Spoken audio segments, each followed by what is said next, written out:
बिहार में कानून व्यवस्था दुरुस्त है। बिहार में नक्सलिज्म नहीं है। अगर महाराष्ट्र में एक फेज हो सकता है तो बिहार में क्यों नहीं हो सकता है। और जो मतदाता जो बाहर से आते हैं, जो भी हमारे यहाँ के बिहार के छठ पर्व के समय में जो लोग आते हैं वो मतदान करके जाए, इसके लिए छठ पर्व के जस्ट बाद ही तुरंत चुनाव कराया जाए। हमने मांग की है कि जो 3,66,000 वोटरों के और नाम कटे हैं उनका भी नाम कारण सहित विवरण सहित किस आधार पर इनका नाम काटा गया है, इसकी जानकारी चुनाव आयोग सार्वजनिक करे। बिहार विधानसभा चुनाव 2025 की तैयारियों को लेकर शनिवार को पटना में चुनाव आयोग की अहम बैठक आयोजित की गई। इसमें सभी प्रमुख राजनीतिक दलों ने हिस्सा लिया और अपने अपने सुझाव भी रखे हैं। आपको बता दें कि बैठक में भारतीय जनता पार्टी की ओर से मांग की गई कि चुनाव 1 या 2 फेज में कराए जाए, जिससे सुरक्षा और प्रशासनिक व्यवस्था बेहतर रहे। साथ ही दियारा जैसे संवेदनशील इलाकों में केंद्रीय बलों की तैनाती भी की सिफारिश की गई है, जहां अक्सर बूथ लूट की घटनाएं सामने आती है। नमस्कार, मैं हूं शालिनी सिंह और आप देख रहे हैं दर्श न्यूज। बैठक में शामिल एनडीए के नेता इस प्रस्ताव पर बेहद संतुष्ट नजर आए, जबकि कुछ लोगों ने चुनाव आयोग से वोटर लिस्ट से नाम हटाए जाने को लेकर सवाल उठाए। उनका कहना था कि कई लोगों के नाम बिना जानकारी के लिस्ट से गायब कर दिए गए हैं, इसका कारण स्पष्ट नहीं किया गया है। साथ ही कई लोगों के नाम भी जोड़े गए हैं जिनका भी कारण अभी तक स्पष्ट नहीं दिया गया है। तो वहीं जेडीयू के वरिष्ठ नेता संजय झा ने आयोग की तैयारियों की तारीफ करते हुए कहा कि एक फेज में चुनाव कराना स्वागत योग्य कदम होगा। वहीं उमेश कुशवाहा ने भी बैठक को सकारात्मक बताया, लेकिन वोटर लिस्ट के मुद्दे पर आयोग से जवाबदेही भी मांगी गई है। पहले सुनिए कि एनडीए नेताओं ने क्या कुछ कहा।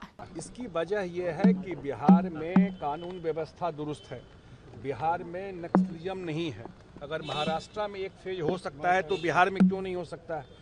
इससे खर्चा भी कम होगा, परेशानी भी कम होगी और एक फेज में बिहार चुनाव कराने के लिए हर एक लिहाज से तैयार है। तो हम लोगों ने अपने पार्टी की तरफ से आग्रह किया, अगर एक फेज में चुनाव होता है तो हम लोग उसका समर्थन करें। अच्छा, चुनाव आयोग की ओर से और क्या आप लोगों से कहा गया है, कुछ बातें की गई हैं?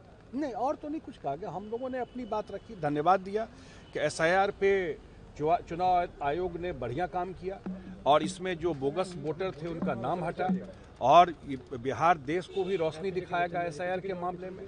और तीसरा, हम लोगों ने ये कहा कि हर एक बूथ को में पैरामिलिट्री फोर्स रहे, उसको मैंड करे इस चीज़ को। और छठ आने वाला है तो छठ में बहुत सारे लोग बाहर से आते हैं, बहुत सारे सीजनल वर्कर हैं जो बाहर से आते हैं, तो उनके लिए भी सुविधा हो। तो छठ के बाद जितना जल्दी इलेक्शन हो। अच्छा, इलेक्शन कमीशन ने तो तैयारी शुरू कर दी, एनडीए की क्या तैयारी? सीट बंटवारा अब तक नहीं हो पाया। कहाँ हो गया बंटवारा? और पार्टी में हो गया क्या? इलेक्शन अनाउंस हुआ है क्या? अभी सीट बंटवारा बिल्कुल टाइम पे हो जाएगा, सारा एक्सरसाइज चल रहा है। किसी ने सुझाव दिया है कि एक चरण में ही, एक फेज में ही चुनाव संपन्न कराया जाए और जो मतदाता जो बाहर से आते हैं, जो भी हमारे यहाँ के बिहार के छठ पर्व के समय में जो लोग आते हैं वो मतदान करके जाए, इसके लिए छठ पर्व के जस्ट बाद ही तुरंत चुनाव कराया जाए। बिल्कुल नहीं, ये हमारी पार्टी की राय है। हमारे राष्ट्रीय कार्यकारी अध्यक्ष जी ने ये प्रस्ताव दिए। देखिए, पहली मांग तो हमने कहा कि एसआईआर की फाइनल लिस्ट जो आई है उस पर आयोग को क्लेरिफिकेशन देना चाहिए। इसका जवाब ज्ञानेश कुमार जी दे रहे थे।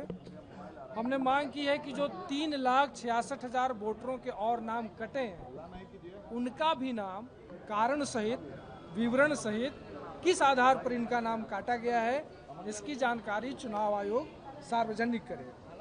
हमने दूसरी मांग जो की है कि जो नए वोटर जोड़े गए हैं 21 लाख 21.5 लाख बताया जा रहा है, तो हमने इससे मांग की कि ड्राफ्ट में जिन लोगों का नाम गलत तरीके से कटा और उन्होंने दावा आपत्ति की, तो ऐसे कितने लोगों का नाम चुनाव आयोग ने जोड़ा है, इलेक्शन कमीशन ने फिर से जोड़ा है, क्योंकि वो पता नहीं चल रहा है।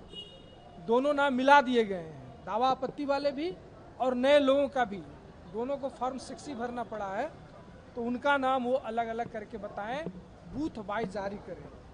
हमने तीसरी मांग यह की समझने के लिए कि बिहार में जो सेक्स रेशियो है, पुरुष और महिला का अनुपात, जो जनगणना के अनुसार महिलाओं की संख्या 914 है, लेकिन एसआईआर की जो लिस्ट आई है इसमें यह संख्या 892 है।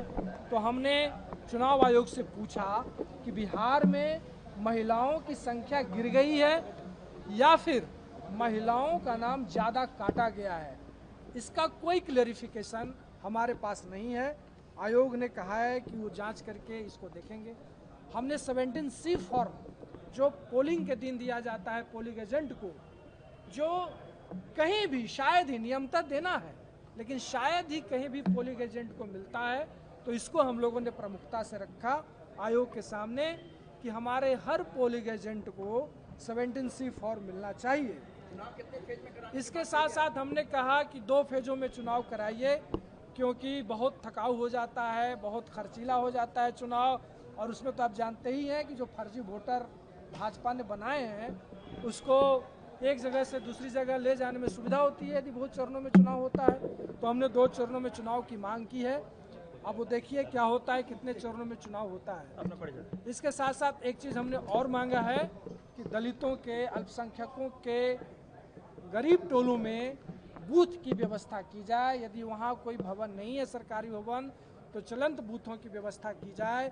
और साथ ही साथ प्रिजाइडिंग ऑफिसर की नियुक्ति में कमजोर समुदाय के आने वाले अधिकारियों की जगह सामाजिक रूप से वर्चस्वशाली जातियों के अधिकारियों को प्रश्रय दिया जा रहा है, तो इसको रोकने की भी मांग हम लोगों ने, 3 लोग हम लोग थे, रणविजय जी हैं, संतोष सहर हैं, मेरा नाम कुमार परवेज हुआ, भाकपा माले की ओर से हमने ये चुनाव आयोग से बातचीत की और अपना मेमोरेंडम दिया है, लिखित रूप में दिया है। प्रदेश कांग्रेस के अध्यक्ष राजेश कुमार जी के निर्देशानुसार 5 सदस्यीय कांग्रेस प्रतिनिधि मंडल, इसमें कौकब कादरी जी पूर्व अध्यक्ष, ब्रजेश प्रसाद मुन्नन, प्रतिमा दास, संजय कुमार पांडे जी और संजय भारती जी, 5 आदमी ने मुख्य चुनाव आयुक्त महोदय से मिलकर कांग्रेस पार्टी के सुझाव रूपी आग्रह से अवगत कराया।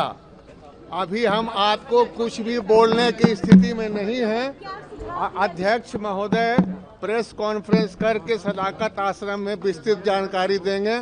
हम यहाँ पे आपको कोई बात नहीं बता सकते हैं, लेकिन हमारी बातों को माननीय श्री ज्ञानेश कुमार जी मुख्य चुनाव आयुक्त महोदय ने हमारे प्रतिमंडल की बातों को गंभीरता से सुना और कहा कि जो भी आपका सुझाव है कांग्रेस पार्टी का, उस पर समुचित कार्रवाई होगी, लेकिन नहीं, हम नहीं दे सकते हैं। तो सुना आपने, एक और जहां एनडीए में खुशी की लहर है, सकारात्मक सोच निकलकर सामने आ रही है, तो दूसरी ओर कुछ लोग चुनाव आयोग से जवाब मांग रहे हैं।